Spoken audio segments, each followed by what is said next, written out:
Reboots, sequels, prequels, and reimaginations have been all the rage of late, and there's plenty of reasons for the trend, most notably the power of nostalgia.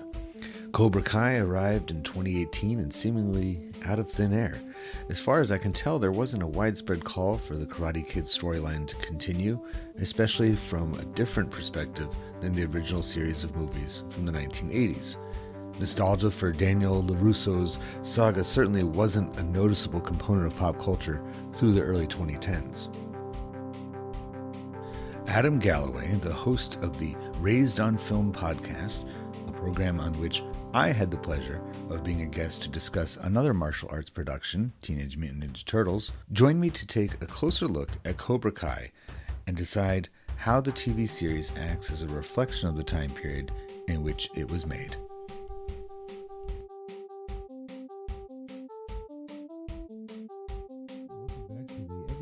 Primary Source podcast.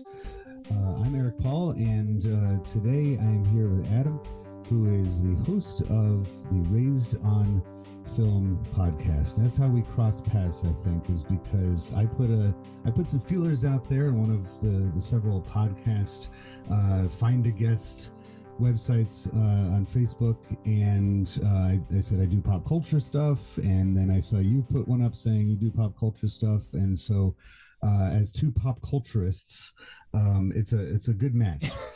So I love match made in heaven. I really love the title of your show, because I think a lot of us, and if you're tuning into this show, you're probably the same way. We were raised on TV and movies, right? What was your idea behind the show? Yeah. So I'll go as quickly as I can here. So actually, at the very beginning of the pandemic, me and three buddies all started a podcast, The Viewer's Cut, and it was just a way of talking about all the same nonsense we talk about when we're together, but virtually while we were all in lockdown. Going, we did a couple seasons, and then I really enjoyed it. And after that came to an end, I just decided to keep the same setup and do my own thing, and each different guests. That I went to film school twice, and I got a bunch of different filmies, or cinephiles, whatever you want to call us. And we just talk about a whole spectrum of TV, movies, actors, filmmakers, the whole shebang. That's, to me, one of the best kinds of podcasts to listen to, is just the behind the scenes kind of thing, and or what, different kinds of media means to the consumer of it, those of us watching, because we've all been very fortunate in the last, I'd say, 20, 30 years of between VHS and DVD, especially DVD, with all like the director's cut and commentary and, all the inside stuff. We can, not only can we watch and rewatch movies, but we can always get like so many stories that you wouldn't otherwise get. And it gives a deeper meaning to so many shows and movies and such.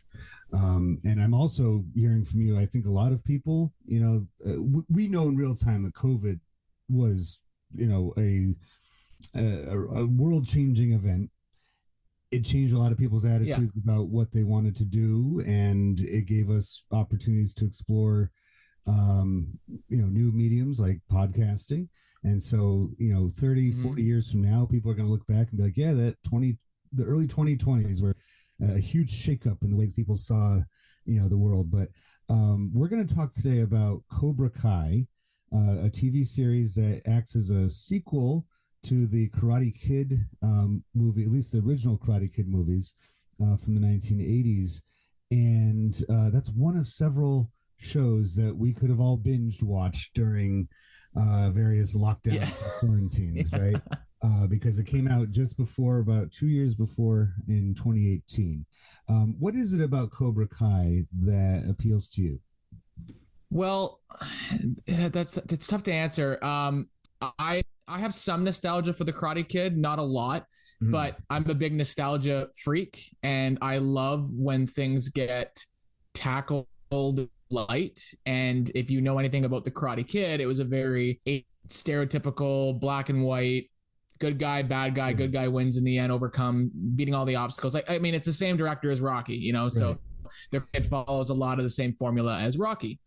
And when I heard about the show, it originally went to YouTube Premium or YouTube Red, I forget the name of it, before came to Netflix. And I'm like, oh, that's going to be a disaster. Right. That's going to be terrible. Like, what's Johnny Lawrence up to these days? Like, it sounded like such a bad idea. Like, why do we have to revisit these characters? But then I'm like, well, Creed shouldn't have worked either. And it was great. Right. So, maybe it'll work. Maybe they can do something different with it. And that's exactly what they did. And Johnny Lawrence was the main focus of it. Mm-hmm. And we got to see life after the events of all the Karate Kid, the original movies in the 80s, like you said. And they just had fun with it. They know exactly what they're doing with the show. They know it's ridiculous, especially now by the 4th and 5th season. Mm-hmm. But it's fun because the characters are engaging. There's rivalries. There's a lot of that teen angst stuff that can get a little tiresome, but the main draw to it is Johnny and Daniel, because the roles are flipped and you realize that Daniel's flawed as well as Johnny, and Johnny's good. He's a decent person. He's not the quote unquote villain. So it was just interesting in the first episode, and then you got the music playing. It's got all the nostalgia feels to it. So that's what drew me in. And then it once Netflix picked it up, it just got even bigger. I've been meaning to go deeper into the show. I like a lot of people. I have like a lineup of shows. People are like, you got to watch this. You got to watch this. And Cobra Kai is up there. I haven't pulled the trigger on it yet, just because I have so many other things that I'm like, but I know a lot of it. And from what I do on this program, it's almost like I know what I need to know, and I can already see right now why it's a great document of the time that it came out. It's going to act so well. And, right now I can tell exactly, like you said with Creed, that shouldn't have worked. Like, there shouldn't have been a reason why Creed would do well. But like, as soon as that movie came out, and then especially Creed 2, I'm like, when he fights Ivan Drago's son, it's like Apollo Creed's son, Ivan Drago's son. Shouldn't have worked. I'm like, but it's like, because if we're getting Cold War nostalgia, just from watching the movies coming back, the headlines are Cold War nostalgia. It's like Russia shows up, from, the end of the Cold War to pretty much, I'd say about 5-6 years ago. Russia didn't show up in at least American headlines very much. It wasn't something that was on people's minds all the time. But then suddenly when they started, when they annexed Crimea, and then when they were, showing, rattling the saber years ago about the Ukraine border, and then all the stuff about, Donald Trump having, collusion with them, and, being warm with Vladimir Putin. I'm like, yeah, I think we're going to see another rivalry in film again, just like Rocky IV with the ultimate cheese factory of, we can all get along, and, all that. If I can change, you can change. He actually uses that. He continues to, and we could all change, that inspirational moment is like, well, we're back again. And I saw that again with Cobra Kai, because the way that it was, Johnny is very one-dimensional in the original film. It's just like, he's a bully, he dresses like a scary skeleton at Halloween, and, terrorizes the interesting kid, who Daniel's like the ultimate 80s situation. Him and his mom, his single mom, arriving from New York, and they, he's total outsider. He doesn't know how to get along. He's really kind of nerdy kid and all that.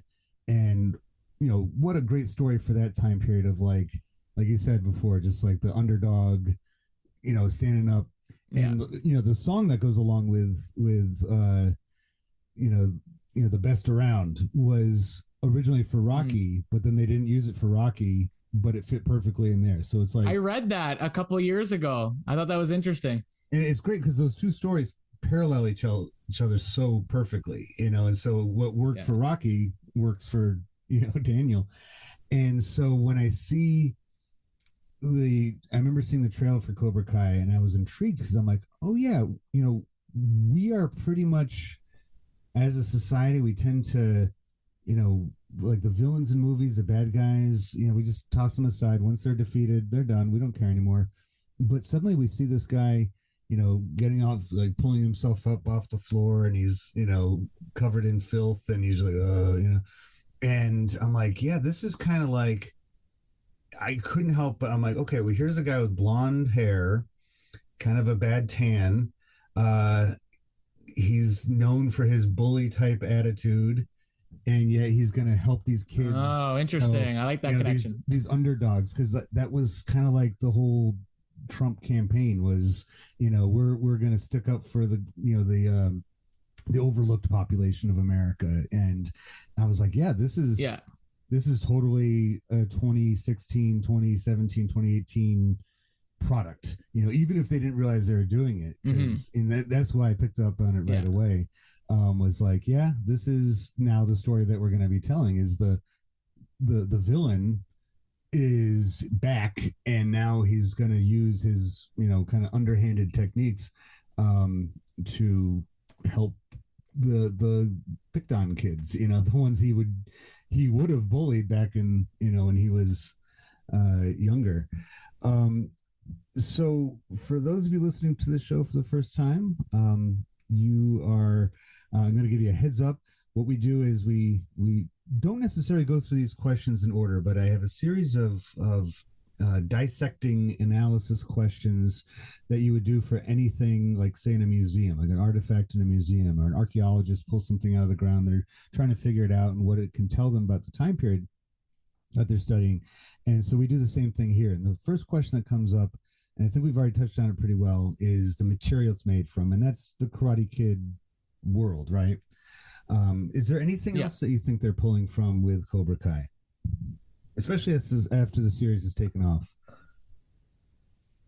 Yeah, well, I mean, we're already going around in circles with it. I mean, Rocky and Creed was huge, and I even listened to an interview with Ralph Macchio where he said it was because of Creed that Cobra Kai was even, it became a thing. This is before Netflix, on YouTube. Yeah. A big thing, I think, just in general, is nostalgia. I think we're seeing a lot of content that's nostalgia based. Some successful, some's not. But I think that everyone that has a half decent idea that remotely has attached to it, they want to jump on that right now because it's so popular. Just look through recent trailers, look through recent movies that are upcoming. Like 50% of them are nostalgia, and I think they were totally trying to take advantage of that. And just because we mentioned being the bully and all that, there is a long, I don't know, but a huge debate that started amongst fans where people were convinced that Daniel was the bully and he stole Johnny's girlfriend in the original one. And the creators of the show, which are they're huge Karate Kid fans, they played that into the plot. And there's actually scenes. There's one guy, and I'm not going to spoil things in the show, but there's one guy that yells out, "I heard you were the bully." So they're totally playing into that, where especially in the first scene, the pendulum switches and Daniel's kind of a dick and he's kind of the underdog. And that's the big draw of the first season. So I think there was a lot going on. That's the big thing for me.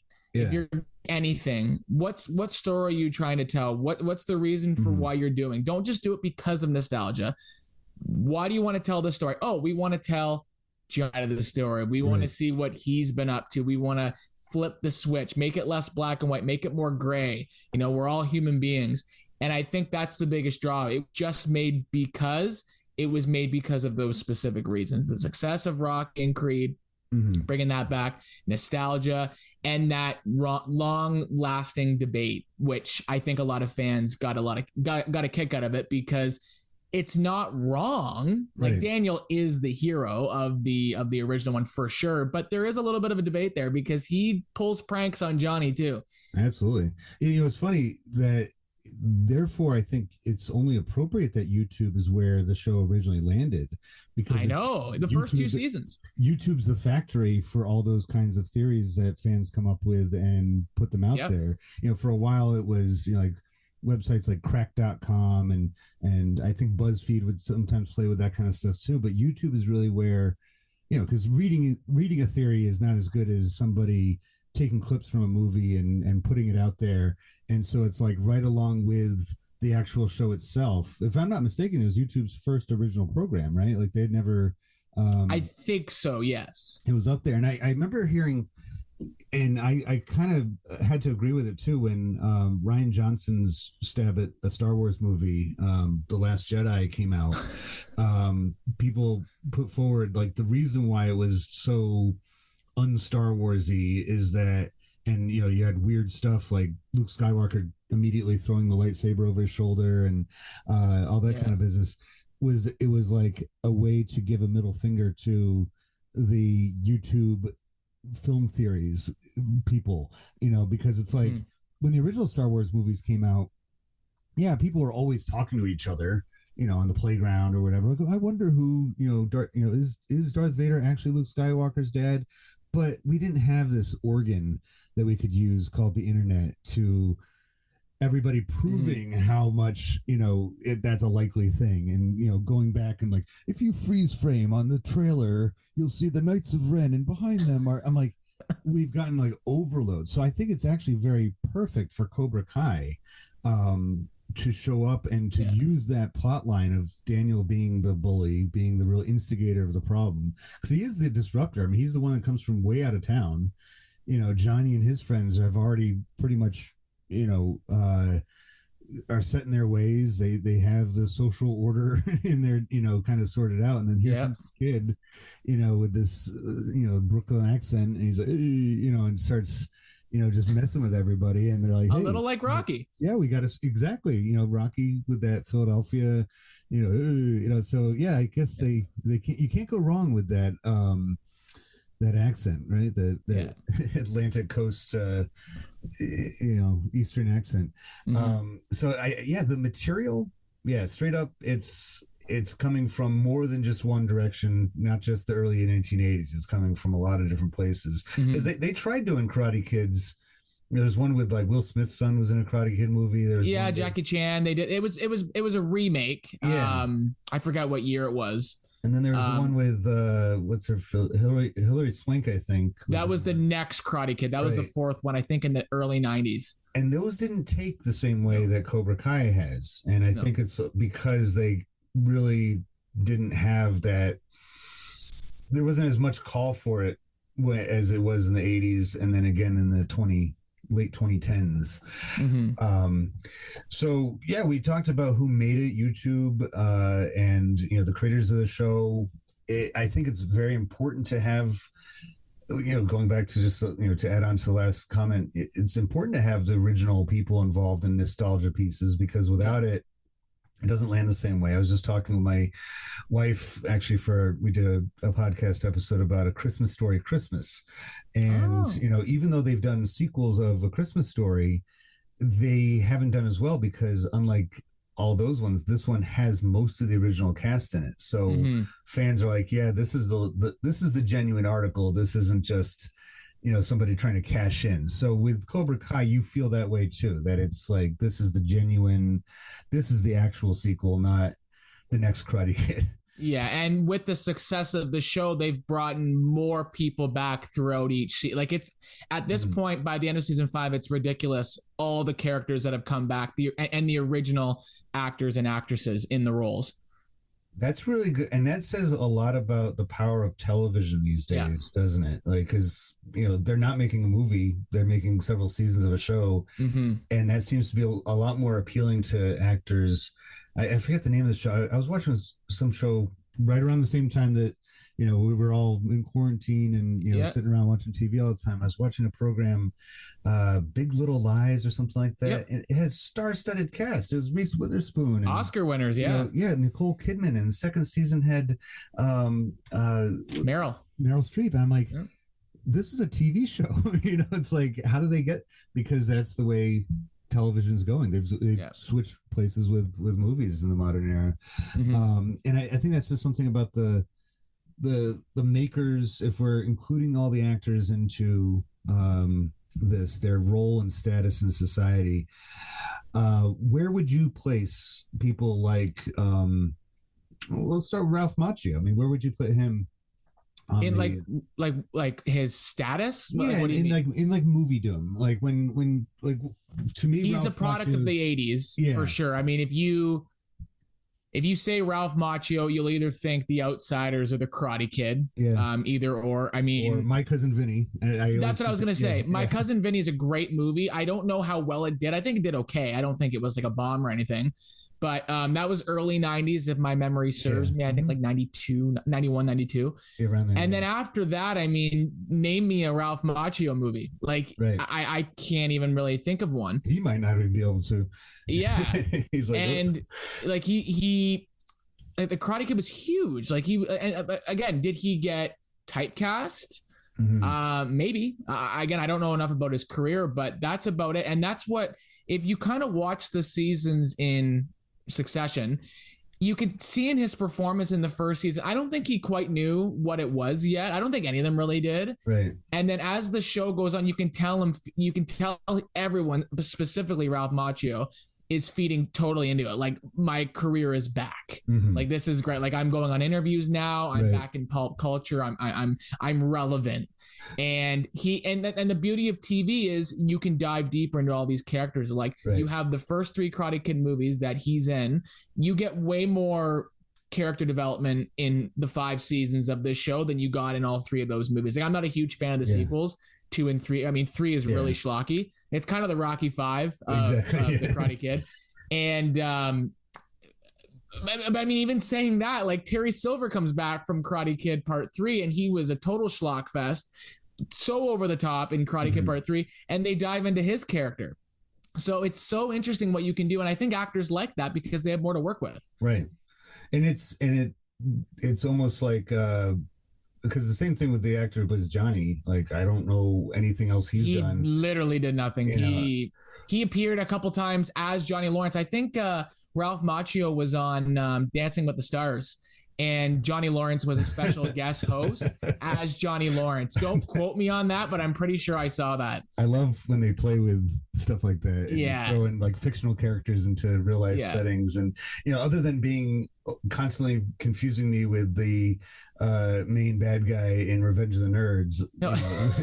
Like, it's basically, and it's same time period, so it makes sense. It's like you have the very almost like, blonde hair, blue eye, starting quarterback appearance to somebody, versus the kid who doesn't fit that cut, and then they butt heads or kick each other, and one comes out because he's Ralph Macchio. But it's almost like the program itself, Cobra Kai, has become the outlet for these actors to, and they're almost like a reflection of their characters in the show, where they're rebuilding their lives, in this case their careers, by way of this show. And it was on YouTube for 2 seasons. I don't know I don't have the specifics laid out, but I think it was picked up for the 3rd season, and that's when Netflix distributed, because that's when I watched it, when there were 3 seasons on Netflix. I didn't watch it on YouTube. And now it's just like, it's not quite Stranger Things, but like it's huge. Like, the 5th season came out less than a year after the 4th season, and I'm pretty sure there's gonna be a 6th season. I don't know. I don't think it's been renewed yet, but Netflix picked it up because it did. I don't know how the statistics are on YouTube, YouTube Red or Premium, whatever it's called, but apparently it was popular.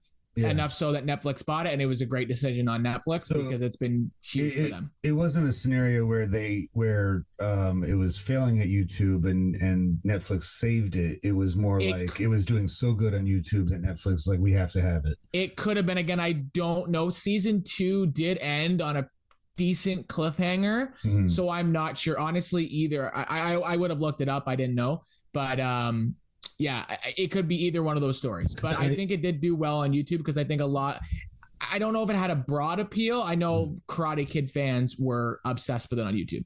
And it seems like it probably outgrew YouTube to a certain extent, because YouTube's big thing when it first came out, and it's maintained this for the most part, is broadcast yourself. It's about user made, you make a video, you upload it, and anybody can do it. It's very democratic in that you don't really have to be a movie producer to get your stuff on YouTube.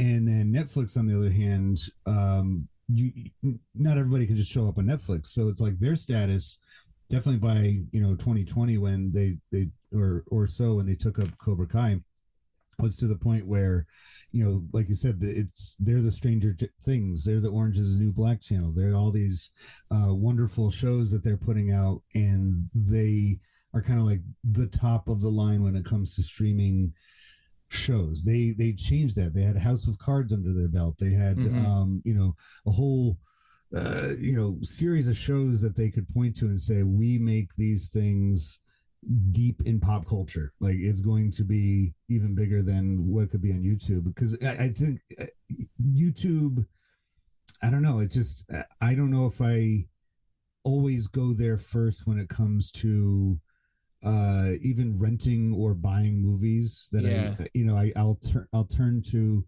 like, that's my last resort, and it's definitely not the first in my mind of like, oh, original programming from YouTube, because when I think of original programming from YouTube, it's some teenager somewhere that made a video with their friends and they put it on YouTube. It's not a Hollywood quality production. So I think it found a better home perhaps on Netflix. I just quickly before we continue, I pulled it up just because I'm a stickler. I like to have proper facts. I'm just reading here. The third season was produced for YouTube and was initially set for a 2020 release, but in May 2020 the series left YouTube and moved to another streaming platform ahead of the third season premiere. As YouTube was not interested in renewing the series for a fourth season, the producers wanted to find a streaming venue that would leave that option open. The show moved to Netflix in June, taking the third season with them. And then the rest is history. Yeah, it must just have everything to do with YouTube just not having the capacity to operate a full show like that. Because it was a big deal just a few, for the better part of most of the year when the Weird Al Yankovic movie was being made by Roku, because they had never done anything like that. They would always just kind of been the carrier, kind of like YouTube, of all these other channels, and then they're like, we're gonna promote this thing like crazy because we've never made a movie before, and we have Harry Potter. Have a Roku TV, and it was advertised every time we turned the TV on. And Roku exists because of Netflix. Like, that was the only reason that they came about, was because of that. And so they really pushed that thing hard. Did you see the Weird Al biopic? I did, and outside of Daniel Radcliffe lip singing in it, it's Weird Al's voice, which did not work. Other than that, I thought the movie was great. It was so much fun. Once you realize it is 100% a parody, obviously, exactly. I just love how ridiculous it gets. I probably took a little bit longer than most people. I was like, when the dad started beating up the accordion salesman, I'm like, wait a minute, what? Like, that probably didn't happen. Then I'm like, oh, because it reminded me a lot of UHF, his movie from the 80s. After that, I'm like, oh, I get it. He's making another. Anyway, back to speaking of another 80s, icon. That's he's not been reborn. He just, hasn't gone away. I think we did a pretty good job already of discussing why did they make it. But because you mentioned Creed and the success of that, I don't know if we can really call it a franchise. It was just a couple movies, but the revival of the Rocky story through the eyes of another character, and the son of another character from the Rocky series. It must have given somebody within that filmmaking apparatus, like, okay, we're getting the Rocky story again, but just through different eyes. Maybe we could do that with Karate Kid, because they are two parallel stories. Do you think there's anything else that maybe pushed the Cobra Kai getting greenlit? So the main two things that I wrote down that I've already mentioned is Creed and nostalgia. Yeah, for sure. And then obviously on top of that, like the whole debate of the bullying as well. I don't think it was much more beyond that. I mean, because no one else involved really was relevant. So there was, I think if you want to use that as an answer, they probably just wanted to do something. And like, you know what, like let's take advantage of this. And I mean, and like Cobra Kai follows kind of Creed 2 more than Creed, because Creed 2 is literally a direct, like, it's not a direct sequel to Rocky 4, but it's taking an 80s cheese fest in Rocky 4. I love Rocky 4. It's a lot of fun. But it's ridiculous. It's ridiculous, but it fleshes out the characters. Like, literally, Johnny is Drago, and we get to know more about him, and Rocky is Daniel, I guess, kind of. But Cobra Kai did exactly what Creed 2 did. Creed as well, kind of, but Creed 2 mainly. It made what came before even better. When you go back and watch Rocky 4 now, with the knowledge of what comes in Creed 2, it's like, oh, okay, I understand a little bit more of what Drago was going through and his culture in Russia and how he's treated like a machine. Oh, okay, I get it. I get it. This is better. It's the same thing as Cobra Kai, maybe even more so, especially with Terry Silver and I'm drawing a blank on John Kreese. The trainer of Johnny, the head guy. Yeah, they flesh out everyone even more, and then we're not even talking about the new characters. And the new characters are pretty good. The main few, I mean, there's a few that are whatever. I mean, they don't have a lot of screen time, but the main few, and the big thing they do is Johnny takes someone under his wing. So Johnny kind of becomes Mr. Miyagi. Yeah. And they're flipping that up on its head, where it's like now the villain is the Miyagi of this kid. And this kid's got a rough background because he just moved to town with his mom. So there are all these parallels. Like it's so well done at how they craft everything. Daniel's not even a huge part of the first season till the end. So it's Johnny's story at the most, and you get his backstory with his stepdad, I believe, and his mom and their relationship. And John Kreese was total like a surrogate father figure to him. Like, it's so good, and it makes what comes before it even better. Specifically, the first Karate Kid, not really Karate Kid Part 2. I mean, they do some callbacks to Karate Kid Part 2 that are good, but the series makes the movies better. Creed 2 and Creed make the Rocky franchise even better, specifically Rocky 4. Yeah. So that's such a great thing that movie makers and TV makers can do now is, and I'm so glad you brought that up, of like instead of trying to remake the movie or go back like George Lucas did and put in a bunch of CGI stuff where it didn't belong. Yeah. It's like repairing it from like, okay, well, we can do what we can now, and then that will improve the story. Because you're right, when you go into the Cobra Kai dojo in the original movie, you're not even thinking that any of these guys have an actual life behind, not even mentioned. They're just like robots almost, like they're these, and they zoom in on the pictures of the Green Beret, Vietnam vet guy that, learned all this stuff and, is a great martial artist on his own right. And you get this like, and Lamar Luttrell from Revenge of the Nerds and Cobra Kai originally, he's one of those guys, but they're just like these almost like pawns like in the original movie. So then now they can go back and say, okay, the reason why Johnny was a jerk was because, like a lot of kids in that time period, he was dealing with blended family issues, that he, was looking for a male role model, and this was the best he could do is this guy, and, he didn't know much better given his circumstances. And so, that's a great opportunity that movie and TV makers have now, is to go back and instead of just like so many of these callback movies and TV shows and reboots and stuff, where it's just like eye candy for fans, fan service, where it's just like, oh yeah, do you remember this from when we did that? Isn't this funny that we're bringing it up again? Chewie getting the medal at the end of Rise of Skywalker. Yeah, finally, that guy, he could have used that back then, and now his self-esteem's better. Instead of just doing that kind of stuff, it's actually going into the details and really working the story into something that probably back in the 80s, they never thought Karate Kid would become this big, again. Never.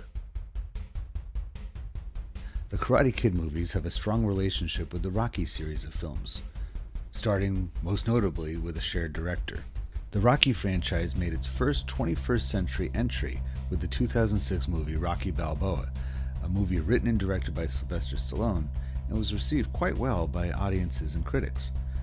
A spin-off movie, Creed, arrived in 2015 with a sequel produced in 2018.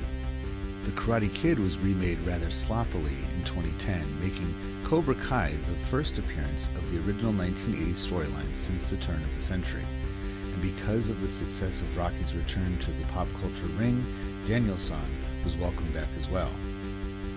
But where Creed retains its protagonist lineage, Cobra Kai shakes things up. Even though Daniel LaRusso is still very much a main character, his original nemesis, Johnny Lawrence, the awful bully who torments Daniel for most of the original movie, is the focal point of Cobra Kai. This is consistent with a long list of anti-hero protagonists that have graced the small screen for the better part of the last 20 years. But it's unique to see the bona fide bad guy redeemed the way this show does it. And if the culture of the time period in which the show first came out is any indicator, Americans were looking for a similar kind of shakeup, particularly in the world of politics. How well do bully tactics honed in the 1980s transfer to the 21st century sensibilities? Are there qualities about the simple tough guy mindset that not only hold up decades later, but might be beneficial to young people trying to cope and navigate through a new and age-old problems all at one time? These questions, this debate, is front and center throughout the Cobra Kai series, and is part of the secret to its success as it continues, at the time of this podcast recording, to be made. Head on over to my Substack, epspodcast.substack.com, to hear the second part of this conversation I had with Adam, as well as the show notes for the program. You can also find it by becoming a patron at patreon.com/EPS podcast.